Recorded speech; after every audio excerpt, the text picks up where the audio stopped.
If you've been online for the last few months, you probably heard a lot about Brazil, and this time it has nothing to do with soccer. Now, if you're not familiar with Brazil's political situation, you might be wondering, what the hell is going on? My name's Patricia, and I'm a film critic from Brazil, and I'll do my best to explain what's going on around here. But before I start, I must be honest with you. This video is gonna be filled up with my personal opinion. And that's okay, because I don't claim I am the sole owner of the truth or something. Do your research, but everything I say is gonna be based up on information, links, and sources. And every time you see a number right here somewhere, just look for the links down below if you're watching this on YouTube, and you find the links and sources. Now, if you're watching this elsewhere, you can just find this same video on YouTube, and there you find all the links you need. Now, I have to warn you, when they say Brazil is not for beginners, they really mean it. The first thing you should definitely understand is why Brazilians love Neymar so much. And sorry, this time it is indeed soccer related. It is because, once and for all, this guy is the perfect embodiment of an entire nation. I mean, just when you think he's gonna get on his feet and score a goal, there he is on the floor again rolling. Yeah, that's what happens in Brazil, like all the time. Now, for you to understand the entire situation, I have to go back in time, a few decades, and more specifically to the 60s. It was in 1961 when this guy named Jânio Quadros was the president of Brazil, but then he renounced the office, and this guy named João Goulart, aka Django, became the president of Brazil. Now, if you know anything about world history, you know in the 60s there was the Cold War, and back then if someone called you a communist, yeah, it might be more offensive than being called son of a bitch or something. And that is the scenario when Django decided he wanted to do some reforms in the country, and then he was called a commie by all the elite. But what did this guy wanted to do after all? Well, he pretty much wanted a land reform, he wanted a nationalization of a few enterprises, he also wanted to give people more rights to vote, and create some programs to alphabetize the illiterate. And that was considered really communist back then. But it was in 1964 that the military took the office using brute force with the help of the US government, and especially with the help of the US ambassador in Brazil back then called Lincoln Gordon. And that was the moment when Django decided to exile himself in Uruguay, because he knew things could get pretty ugly in Brazil and everything could end up in a civil war if he was here. By the way, the US helped implementing a whole bunch of dictatorships in Latin America in what was known as Operation Condor. The following 21 years in Brazil could be described as a complete horror. People were tortured, including children and women, in the most terrible ways possible. Artists like Chico Buarque, Caetano Veloso, or even Oscar Niemeyer, the guy who was responsible for building a really big part of our capital, Brasilia, were exiled in several different countries. Back then, censorship was so strong that everything had to be government approved in order to be published or transmitted on TV. It wasn't uncommon for newspapers and magazines to replace articles and stories that had been censored with cake recipes. It was a clear message to the public that something there had been censored. But what did these people do in order to get torture? Well, back then, if you didn't support the regime, you would be considered a communist, a revolutionary, or something like that, and you would be tortured. And I'm not saying that there weren't any communists in Brazil, but they weren't enough for a soccer team. Sorry, soccer again. Let alone a revolution. Then the military created this thing called DOPS, which in Portuguese stands for Political and Social Order Department, and this other thing called DOICOTE, which in Portuguese translates to something like Department of Information Operations, Center for Internal Defense Operations. This whole lot of yada yada means the guys who could pretty much arrest you at every corner and take you to a basement where you would be tortured to death. Then, after something called AI 5 or Institutional Act number 5, things got really worse in Brazil, because pretty much anything was reason enough for you to be tortured or arrested or something. Even protests were reason enough, even if they were completely pacific, so no one could protest against anything. Then no one could vote, and all the 5 presidents of the 5 military presidents in Brazil weren't elected by the people. They actually held minor elections such as municipal chairs, but it wasn't like you could get elected if they didn't want you to. During those years, hundreds of people were tortured, including Dilma Rousseff, our former president. The most famous tortured was Carlos Alberto Brilhante Ustra, this guy right here, and he was the one who tortured Dilma. He did it himself. Some of the methods they used to torture people including shocking, raping, and inserting rats into people's genitals. Now remember those names, they'll be important in a few moments. In 1985, Brazilians could finally vote again because technically democracy had been restored, and then they elected Tancredo Neves, and he died even before he could take the office. Then came José Sarney, who was Neves' vice president, and after him came Fernando Collor, who was impeached. Next one was Itamar Franco, and then Fernando Henrique Cardoso from PSDB, which stands for Social Democrat Party of Brazil. Now I have to say that parties' names in Brazil, they don't really make any sense. Cardoso was responsible for,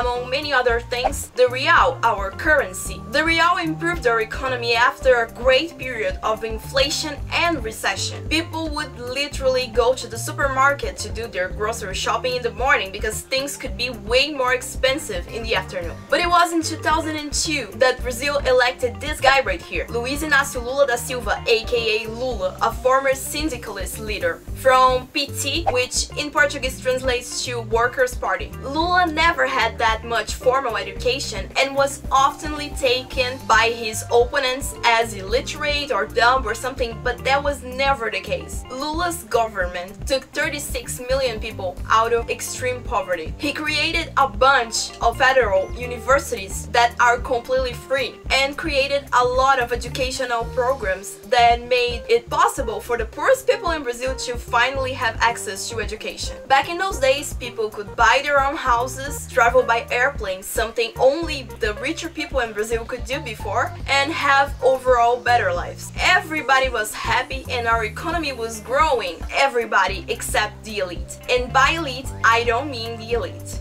Then again, I have to explain Brazil's context of things. The typical middle-class person in Brazil is such a moron that they literally want someone working for them almost for free to even clean their toilets. Apparently they are too good to do that. And when you have an almost starving population, you get the perfect scenario to have someone working for you almost for free. It's not interesting for them to have an educated population and non-starving population that won't work for them for literally less than it takes to grocery shopping. Having a maid in Brazil in the 90s was a commonplace. Every middle-class family had one or sometimes more than one maid. It's really weird when you think about the fact that all the apartments in the 90s used to have a maid room, because they were required to sleep at work at least from Monday to Friday, and of course those rooms were not anywhere near the other rooms of the house. They would be in the laundry. Yes, the maids in Brazil used to sleep in the laundry.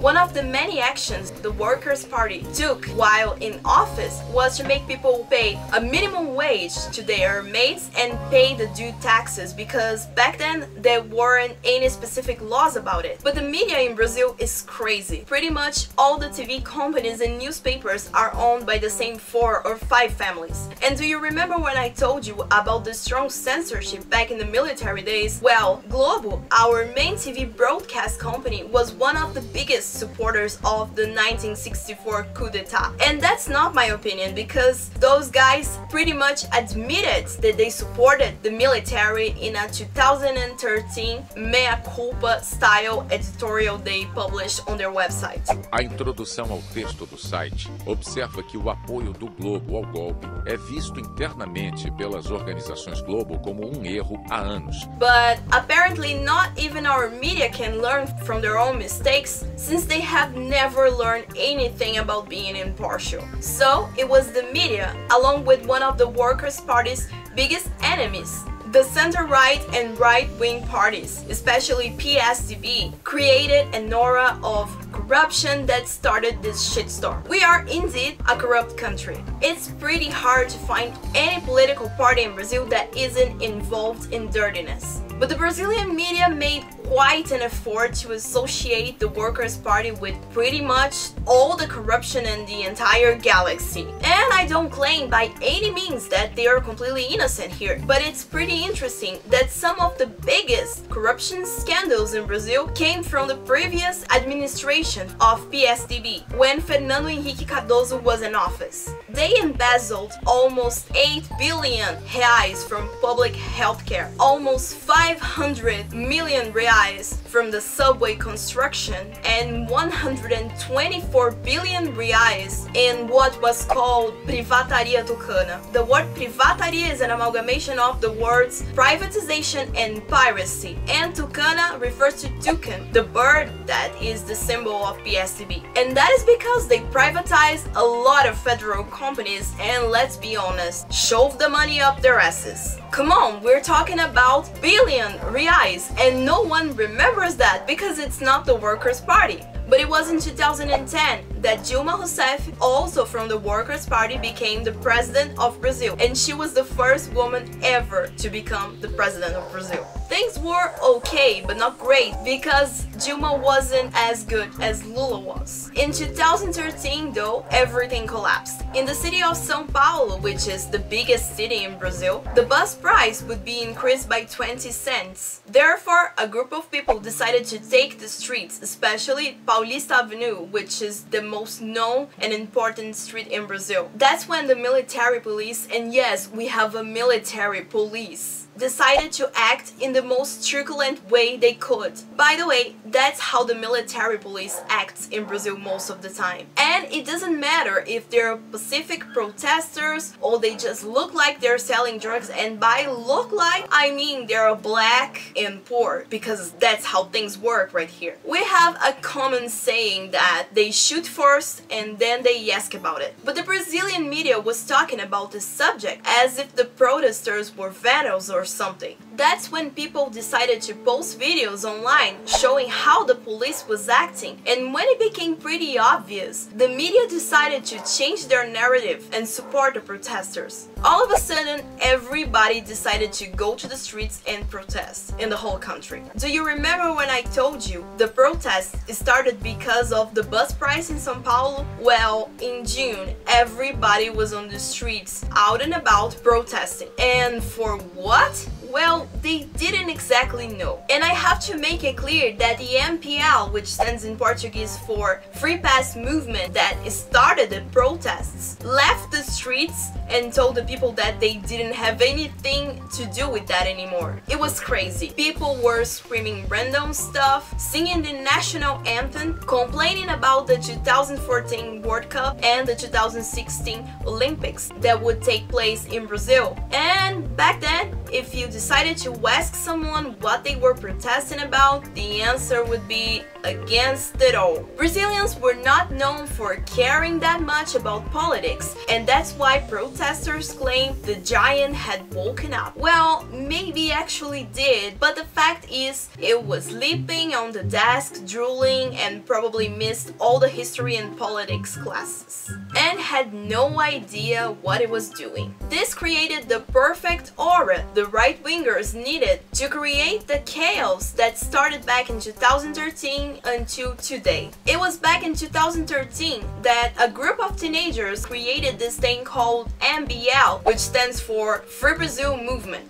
They called themselves non-partisan, politically neutral, and said they only wanted a better country. But nowadays, they plan on becoming a political party themselves and are occupying a few seats in the Congress. They also support the extreme right-wingers. They are also one of the biggest sources of fake news in Brazil. Right now, they are being linked to money laundering and larceny. Pretty interesting, huh? Between 2013 and 2014, things started getting really ugly in Brazil. But then again, I have to explain the context. China's economy started slowing down back in 2011, and this affected Brazil because they are one of the countries that buy commodities from Brazil, and commodities are responsible for 63% of our exportations. So this affected our economy pretty hard, and it was one of the reasons for the recession that started back in 2013 and it's hunting us till now. But that's not the only reason. Do you remember when I told you Dilma was not as good administrating the country as Lula was? It wasn't completely her fault.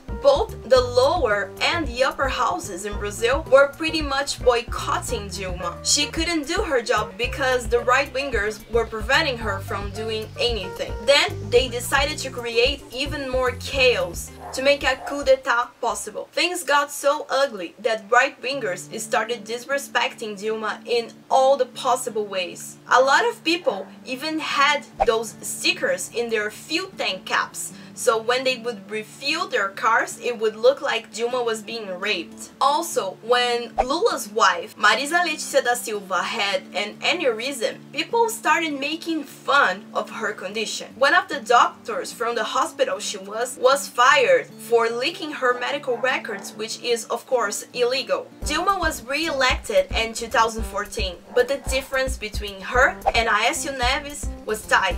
Aécio is from PSDB, yes, the same party who embezzled those billion reais. It is important to highlight that a great part of Brazilians were complaining about corruption, but they voted for Aécio. Aécio was being accused of several things, including a heavy censorship in his home state of Minas Gerais when he was the governor. He was also being accused of building an airport in his uncle's farm in the city of Cláudio and flying a helicopter with half a ton of cocaine. And yeah, people knew about it before the election. Aécio and his fellow right-wingers never accepted Dilma's victory. They created even more chaos in the Congress and decided that their new life goal was to make Dilma's life miserable. Meanwhile, the media was doing a pretty good job associating the Workers' Party with pretty much all the corruption in the entire country, like all the other parties were super honest. And then Operation Car Wash began. But I'm gonna talk about it later. Now let's focus on Dilma. Back then, this guy right here named Eduardo Cunha from this party called MDB, which stands for Brazilian Democratic Movement, but they're all but Democrats, I must say, was the president of our lower house. He was accused of embezzling a few other million reais from our oil company, Petrobras. Cunha hated Dilma. Because of her, he had a hard time stealing a few more million reais from Petrobras. So as the president of the lower house, it was pretty easy for him to make sure she couldn't do anything. When defeated in the lower house about any matter, Cunha would make another vote in the middle of the night so only his associates would be there and he would win. And yes, you've heard it right, he would make votes in the middle of the night. But it was in the end of 2015 that Cunha decided to accept the request for Dilma's impeachment made by this lady right here. Her name is Janaína Pascoal. Later it was proved that PSDB paid her the amount of 45,000 reais for it. But now I have to explain how an impeachment process goes in Brazil. An impeachment request can be filed by any citizen through a lawyer, but it has to be accepted by the lower house president. After that, a vote is scheduled to take place in the same house, which is the Chamber of Deputies, and all the 513 deputies have to vote. They also set a commission to analyze the requirements. If at least 2/3 of the deputies decide they want to, the process goes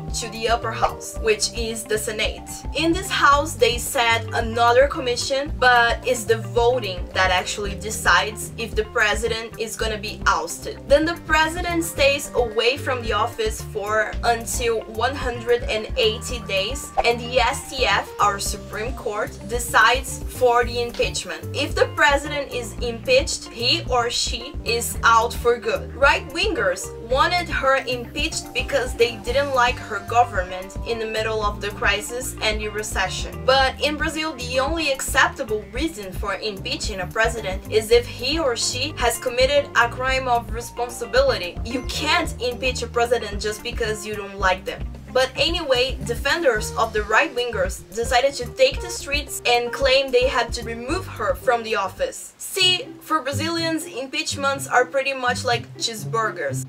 Okay, I want an impeachment with a Diet Coke and fries. I like fries. When the lower house voting occurred, it was a freak show. Like I said, the only reason for impeachment in Brazil is a crime of responsibility. But what was Dilma accused of after all? Well, she was accused of fiscal peddling, and this is a Wikipedia definition. Fiscal peddling is a creative accounting technique involving the use of state-owned banks to front funds required for paying general government obligations without officially declaring a loan, thus hiding this transfer from public scrutiny and delaying repayment from the treasury to those banks. The point is, not only other presidents of Brazil have done this before, but governors were doing this at the exact same time, and no one else was ever impeached because of this. Only Dilma. But going back to the lower house voting, like I said, the only reason acceptable is a crime of responsibility, but the reasons given by some of the deputies could be in a sitcom, but they were actually in the Brazilian Congress. There's this chick right here called Raquel Muniz who said she wanted Dilma impeached to end the corruption, but on the next morning her husband ended up arrested. And Raquel herself is now being accused of money laundering and ideological falsehood.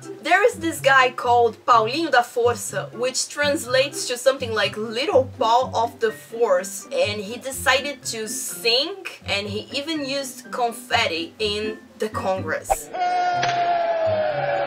Dilma vai embora! This guy called Éder Mauro said he wanted Dilma impeached because her government wanted kids to have sex change operations and learn about sex at the age of 6, which doesn't make any sense actually. This other one called Ricardo Fonseca said he wanted Dilma impeached for the peace in Jerusalem. What the fuck? God was used as a reason 59 times. The impeachment was approved both in the lower and the upper houses. And about this matter and this part of the Brazilian history, I pretty much recommend the documentary called The Trial, directed by Maria Ramos. But that's when the scary part happened, and here's where we get to Jair Bolsonaro, the current president of Brazil. Of course, his vote was a yes, and the reason for that, according to him, was in the memory of Carlos Alberto Brilhante Ustra, Dilma's horror.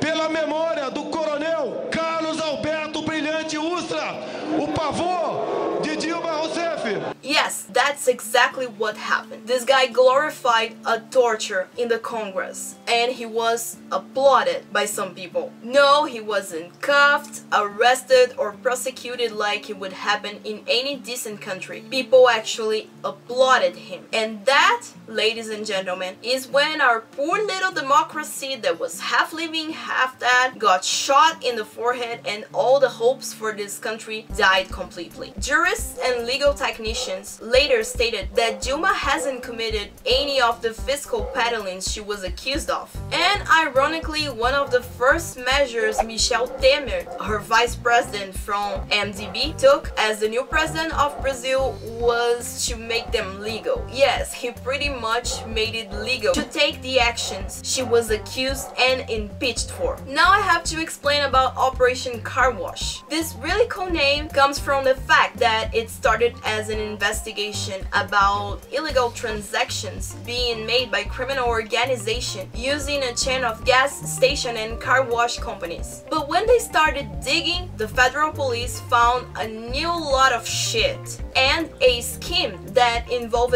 Petrobras, which is our state-owned oil company, and some really large build contractors. In this scheme, those large contractors organized a cartel, and they were bribing some high-ranked Petrobras executives and other public agents. The contracts were overpaid, and those bribes were distributed through financial operators in this scheme. For the first time in decades, Brazilians were hopeful that finally politicians and executives could finally go to jail for their crimes, because in Brazil you only go to jail if you're poor. If you have money, you can always get away with it. And that actually happened for a moment before the car wash operation started being used as a political tool. This became pretty clear when some really interesting phone calls were leaked. This one by far is my favorite. These guys talking right here are Romero Jucá from MDB, Cunha's and Temer's party, the ones who actually planned the coup against Dilma, who was back then State Minister of Planning, Budget and Management, and the executive Sérgio Machado. Pay close attention on how they talk about impeaching Dilma and having Michel Temer in her place, because then it would be easier for them to stop the car wash operation that would eventually get to them.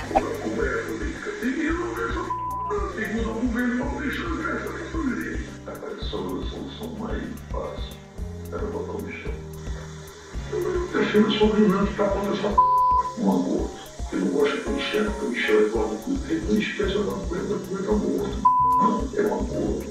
O tal Michel, grande acordo nacional, constituído, tudo, foi todo mundo que falava tudo, e aí foi terminar militar. Now we have another important name, Federal Judge Sérgio Moro, who became internationally famous. He speaks Portuguese and this other language he made up, and he's the only one to think this is English. And Bonacera went there to request help from Godfather, so Godfather would send men to beat the both persons. He became responsible for the first instance of the car wash operation. But let's go back to Lula for a second. Lula was accused of a lot of things in the car wash operation, but he's arrested in the city of Curitiba since the beginning of 2018. He was convicted of allegedly receiving a 3-story penthouse in Guarujá, located in the coast of the state of São Paulo. They also accused him of having this penthouse restored for him and his family. Sérgio Moro convicted him to 9 years and a half in prison in a really bad taste joke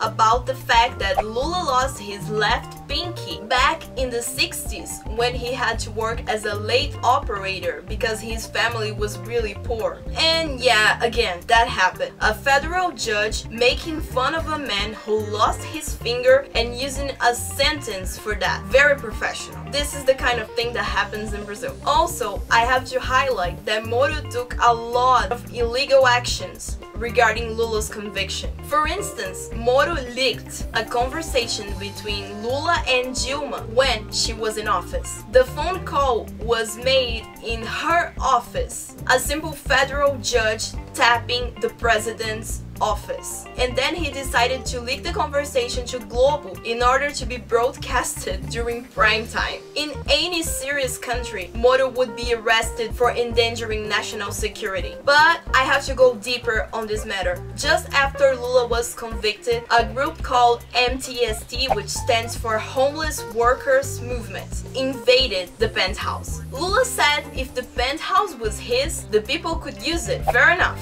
But when they were inside the apartment, they posted online some footage of it. And like you can see, it wasn't restored at all. Also, Lula never lived there, and Moro himself admitted that there wasn't enough proof to convict Lula, but he's arrested anyway. Moro even said he didn't have the time to go through the entire process. Yes, he said it. Now it's completely clear that Lula is a political prisoner. And it's so clear that political and religious leaders from all around the world are paying him visits. Even Noam Chomsky visited him. And now he's the most beloved inmate in the entire universe, as just outside the police station where he's incarcerated, there's a camp of people living there for almost a year now. Every morning, afternoon, and evening, people from all around the country reunite at the Free Lula camp to wish Lula a good morning, afternoon, and evening. Lula has been denied basic rights, as they prevented friends and political partners to visit him. And and they even prevented his doctor from seeing him. Lula had cancer once, so he needs to take care of his health. One more piece of information. Lula was going to run for the 2018 elections before he was arrested. Back in August, Lula had 39% of voters' intentions, and Bolsonaro only had 19%. Lula would win the elections easily if he wasn't convicted by Moro, and we'll get back to this matter later. It's also important to say that the same Judge Moro who convicted Lula declared Eduardo Cunha's wife innocent. Cláudia Cruz spent $1 million of public money, but according to Moro, she's innocent and Lula is not. This whole shitstorm is the scenario where Bolsonaro was getting a lot of fans. We call these ones Bolsominions. Bolsonaro's campaign wasn't even official, but since at least 2016, you could easily find crazy people all over the internet campaigning for him. And it's really hard to understand why, since Bolsonaro is the perfect personification of xenophobia, racism, sexism, and hatred in general. If I decide to compile all the shit he's ever said, it would take a 10-hour video, but I have to mention a few ones. He's a supporter of the military dictatorship, and he also supports torture. He once even said that Pinochet's dictatorship in Chile should have killed more people. He constantly harasses LGBTQ+ people. He even said he wouldn't want any of his children around gay people, and he would prefer one of his sons to be dead rather being gay. He's not only sexist, but his hatred toward women is so big, he was capable of saying some of the nastiest stuff I've ever heard about women. He was even capable of saying that he had 4 sons, but then the last time he was weak, and that's the reason he had a daughter. He even said Deputy Maria do Rosario didn't deserve to be raped by him because she was too ugly for that. He was once asked what he would do if one of his sons decided to date a black woman, and his answer was that he didn't want to discuss promiscuity, but that would never happen because he gave them a good education. One of his most famous quotes is when he said that if he was the president, not even a centimeter of the Brazilian territory would be destined to indigenous or quilombola reservations. And then he said that he once went to a quilombola reservation and the lightest black person there weighed about 7 arrobas. And arroba is a weight measure used for cattle. The problem is he's not the only one saying this kind of shit. He has 5 children and 3 of them are already politicians. So you see, it's a family business already. One of his sons, Eduardo, increased his assets in 432% in only 10 years. But all the family just gets richer and richer along the years. And even knowing this, his minions keep saying that people call him sexist and racist because they can't call him corrupt, but that's not the case. Do you remember Operation Car Wash? Well, one of the biggest companies involved in the corruption scandals was JBS. They're a big conglomerate and they have a lot of other businesses. Well, the 2 brothers who own the company, Joesley and Wesley Batista, I guess their parents were not that creative. And the whole company were accused of bribing several politicians, including Michel Temer. Joesley even recorded a conversation he had with Michel Temer about Eduardo Cunha in his office and used it in his plea bargaining. But most important, this is the funny part. They somehow decided to give Jair Bolsonaro 200,000 reais.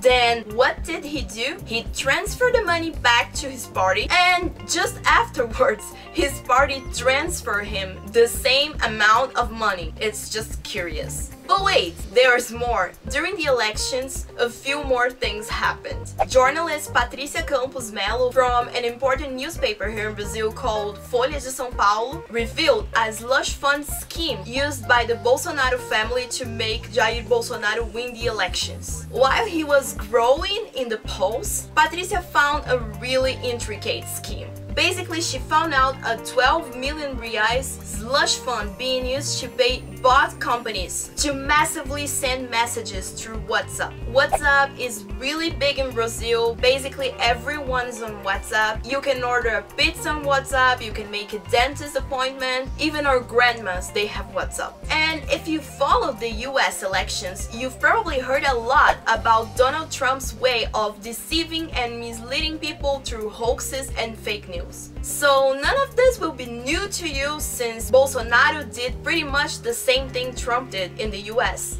Trump is probably Bolsonaro's second favorite person in the universe since Ustra the torturer is the first one. Of course, I'm not gonna go through all the fake news and fabricated facts that he made up against his opponent, Fernando Haddad, also from the Workers' Party, but I have to mention a few ones. Fernando Haddad was once the mayor of São Paulo, but back when Lula was the president, he was the Minister of Education. So one of the fake news that Bolsonaro created was that Fernando Haddad, when he was the Minister of Education, created a gay kit that was being given to children in schools. Bolsonaro even had the guts to take a book that allegedly taught kids how to have sex to national television and to say that this book was being given to kids, but it never happened. His minions even made up a story saying that Fernando Haddad wanted to legalize pedophilia. But I think the worst one, and also my personal favorite, is this one when Bolsonaro created this story saying that Fernando Haddad was giving away these bottles with penises on top of it to children in schools. And people believed it. We have an expression in Brazil when something's truly unbelievable. It's é de cair o cu da bunda. And it translates to something like it's gonna make your butthole fall from your ass. So that's what it is. It was so ugly back then that stuff like this was going on. This is a department store that's pretty popular in Brazil. And no, don't ask me why this shit looks like the White House and they have a Statue of Liberty in front of it, because I don't know. Sometimes when I have nothing to do, I just keep wondering if they actually know that the White House is in Washington and the Statue of Liberty is actually in New York, but who knows. But this guy right here, he's the owner of this shithole. And this is just to illustrate the situation, but this moron was literally harassing his employees and threatening to fire them if Bolsonaro didn't get elected. He was forcing the employees to listen to his lectures where he would try to indoctrinate them. And he was also one of the people who illegally paid for the fake news to be spread through WhatsApp. But it's not just the fake news, there's more. Do you remember when I told you that back in 1964 they created an aura of fearing the communists? That's actually what happened again in 2018. If you ask one of Bolsonaro's minions, they're gonna tell you that the Workers' Party is a communist party who wants to turn Brazil into a communist nation or something like that. That's all they have to say. None of them knows exactly what communism is, and they love to talk about Venezuela. Well, the definition of communism, according to Encyclopedia Britannica, is: communism is a political and economic doctrine that aims to replace private property in a profit-based economy with public ownership and communal control of at least the major means of production, e.g. mines, mills and factories, and the natural sources of a society. To be a communist, you have to be necessarily against private property, against the private sector. Yes, we do have some state-owned enterprises like Petrobras and a few state-owned banks, but the Workers' Party wasn't going to nationalize the private ones. That never happened. The Workers' Party is not even a left party. It is at most center-left. Also, during the elections, something else happened. Bolsonaro got stabbed while he was campaigning in the city of Juiz de Fora in Minas Gerais. The knife penetrated his liver, lungs, and part of his intestinal loop, according to his son Flávio. And I'm not claiming anything right here because I can't do that without proof, but a lot of people are feeling a little suspicious about this stabbing incident, since there's a lot of weird facts around it. Let's say Adélio Bispo, the guy who stabbed him, has more than one lawyer defending him, and no one knows for sure who's paying for it. Also, according to the police, the knife Adélio used to stab Bolsonaro was from the hostel he was living at. But then the owner of the hostel mysteriously died afterwards. After that, Bolsonaro skipped the presidential debates. Of course, in the first ones he was hospitalized and he couldn't leave his bed. But even after the doctors told him he could go to the debates, he preferred not to. The fact is, Bolsonaro doesn't like debates. Talking about stuff like economy isn't his forte. I mean, the guy was running in the presidential election, and probably my cat understands a lot more about economy than he does. When asked about anything related to that matter, all he has to say is that the one who really understands economy is Paulo Guedes, his kind of guru. Now, I have to mention that Paulo Guedes is being accused of fraud in pension funds from companies. So, the guy got elected, and now what? Well, let's talk about the things he's done in less than 1 month in the office. Remember when I told you about Sérgio Moro and the fact that Lula was leading the polls back in August? Well, Bolsonaro gave Moro the Ministry of Justice. Yes, you've heard it right. Moro convicted Lula because he was going to win the election. In return, Bolsonaro gave him a ministry. It's unbelievable. And remember when I told you about the slush funds? Well, once Moro said that slush funds are even worse than corruption. But now it's okay, because Bolsonaro named this guy here, Onyx Lorenzoni, as his chief of staff. Lorenzoni was accused of using slush funds, and unbelievably, Sérgio Moro said it's okay because he admitted and said he was sorry. Yes. And about appointing corrupt people to high-rank positions in his government, I have to say that more than half of Bolsonaro's ministries are being accused of something. And Bolsonaro's minions said they would vote for him because they didn't want corruption anymore. But now they're gone, they're vanished, they're not even talking about it. And I have to mention Sérgio Moro again because this guy here, Leo Pinheiro, made one of the plea bargainings that was used to convict Lula. Pinheiro was accused of bribing some other politicians in order to get contracts for his company OAS. But he was released after saying anything that could be used to convict Lula. Well, his son-in-law, this guy here called Pedro Guimarães, was appointed as the president of Caixa Econômica Federal, a state-owned bank. That's also curious. But there's more. There's this guy called Fabrício Queiroz who used to work for Flávio Bolsonaro, one of the president's sons, as a driver. But according to some pictures you can easily find online, he was more than a driver because he was always with the Bolsonaros. Well, it turns out COAF, which means Council for Financial Activities Control, find out that Queiroz made transactions worth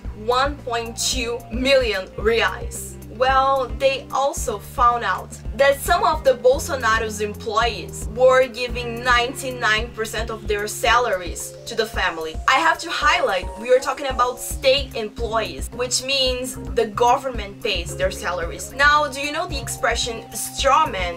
When you use someone's name to get benefits when you can't use your own? Well, in Portuguese, the expression for that is laranja, which translates to orange. So that's the reason people are making memes with oranges. Well, our district attorney wants Flávio Bolsonaro and Queiroz to make things clear because they think they have a few things to explain. But until now, Queiroz is nowhere to be found, but he was dancing in the hospital. And Flávio Bolsonaro didn't show up either, although he has the time to tweet all the time. But if we're talking about nepotism, Bolsonaro is an expert. In his first days in office, he made quite a few other funny appointments. His vice president is this guy here, Hamilton Mourão. Well, it turns out his son works at Brasil Bank, or Banco do Brasil, another state-owned bank. And he was promoted just a few days ago. Now his salary is 3 times what it used to be. But it's not just that. Bolsonaro also appointed one of his personal friends to be the manager of Petrobras. But you might be wondering, okay, they're corrupt, but maybe they know what they're doing. Maybe they're gonna make Brazil's economy get better. That's not the case. See, he's not president for that long, but all his actions until now have been the perfect balance between I don't know what the hell I'm doing here and I don't really give a fuck. Well, let's start with the I don't give a fuck part. First, Bolsonaro wants to revoke the statute of disarmament, which means he wants people in Brazil to have access to guns more easily. Actually, this was one of his major campaign promises, to the point that his supporters would make like gun signs all the time, even inside churches. And since he claims to be a conservative, even though he married 3 times and had children outside marriage, most of his supporters are actually Christians. Well, I think Jesus said don't kill, but that's just me. Now, guns are a really complicated matter in Brazil. Not only the traffic lords are the ones to blame for most of the violence in this country, but now we have to also worry about the supporters of the extreme right wing and what they might do to left-wing people, and also against the LGBTQ+ population. Even before Bolsonaro was elected, they started attacking LGBTQ+ people in the streets. Some of them would also scream stuff like Bolsonaro's gonna kill the faggots.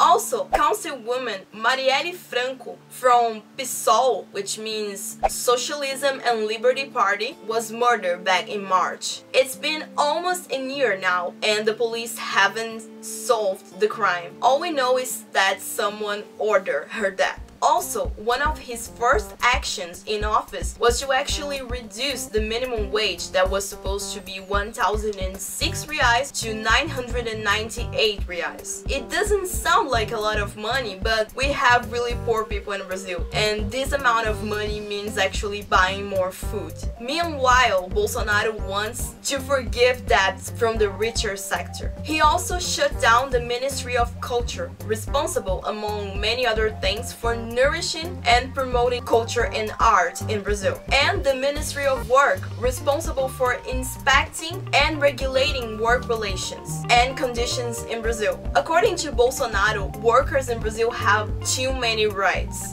He shut down CONSIA, which is the Council for Food and Nutritional Safety, responsible for regulating and inspecting food quality, including the use of pesticides. So right now, people can use pretty much all the pesticides they want and there's no one to stop them. I'm pretty sure that oncology is gonna be the next trend in Brazil. And right now, because of him, the institution responsible for land reform and indigenous and quilombola reservation is the Ministry of Agriculture, which right now is being led by the ruralists. FUNAI, the National Foundation for Indigenous People, is over. It's important to highlight that these ruralist people in Brazil, they want to deforestate everything they can so they can replace rainforests with soybean crops. Yes, right now this lunatic is responsible for the Amazon rainforest, and its damage can affect not only Brazil but the rest of the world, since the Amazon is known as the world's lungs. They also started the witch hunt, since a lot of federal employees who expressed their thoughts on social media over the last few months and don't support Bolsonaro are being fired. It's called dictatorship. And even though it's sad and dreadful, newspapers are being obligated to publish stories like this one right here. Onyx, the chief of staff, can't fire more people because he fired the people responsible for firing people, and he can't rehire them because he also fired the ones responsible for hiring people. It could be Monty Python, but it's actually Brazil. He also excluded LGBTQ+ people from the Ministry of Human Rights Attributions. And about this ministry, he appointed this woman called Damares Alves to be the head of it. And in her first day in office, well, just listen to me. Atenção, atenção! É uma nova era no Brasil. Menino veste azul e menina veste rosa! But now let's go to the I don't really know what I'm doing here part. Apparently he and the ones he appointed to occupy government seats, they don't really know what they're doing. It really looks like they decided to run for the elections, but they never thought they could actually win the elections, so now they have no clue on what they're doing. In his first days as president, Brazil's living in a cycle where Bolsonaro announces something and then less than 24 hours later, someone tells him to shut up. For example, Bolsonaro said he wanted to increase one kind of tax in Brazil and then decrease other kind of tax, and then less than 24 hours later, Paulo Guedes, the one who understands economy, told him to shut up. Also, Bolsonaro appointed this guy called Ilques Barbosa Jr. as the head of the Marine, and this guy literally said that there were 3 world wars. Yes, 3 world wars. And since we're talking about stupid people, here comes one more. This guy called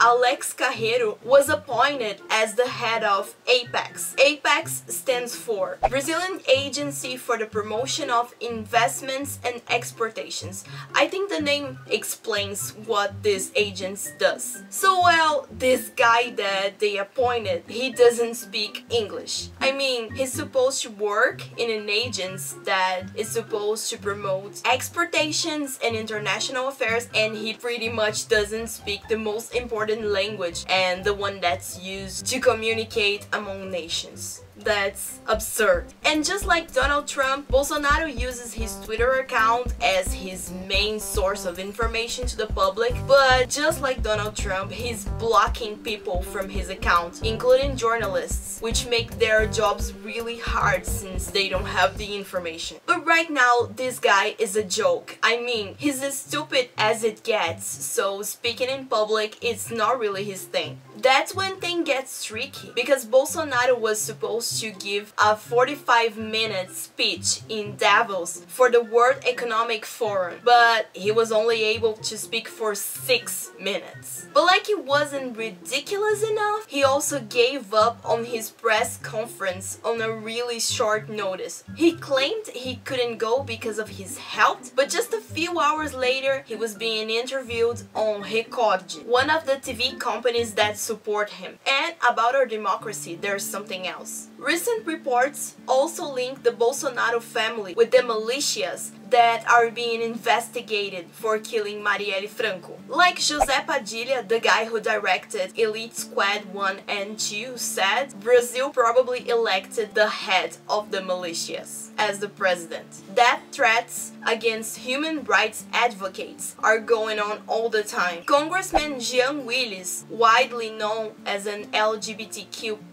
activist, decided to abdicate his seat in the lower house since he's afraid of being killed due to the death threats he's been receiving. It's serious. Now Brazil needs help, not only because we are in great danger of human rights violations, but because Bolsonaro's decisions can affect a whole lot of other countries and the environment, since unfortunately the Amazon rainforest is in his hands. Now please spread the word about Brazil. The world needs to know what's going on here. And thanks for watching.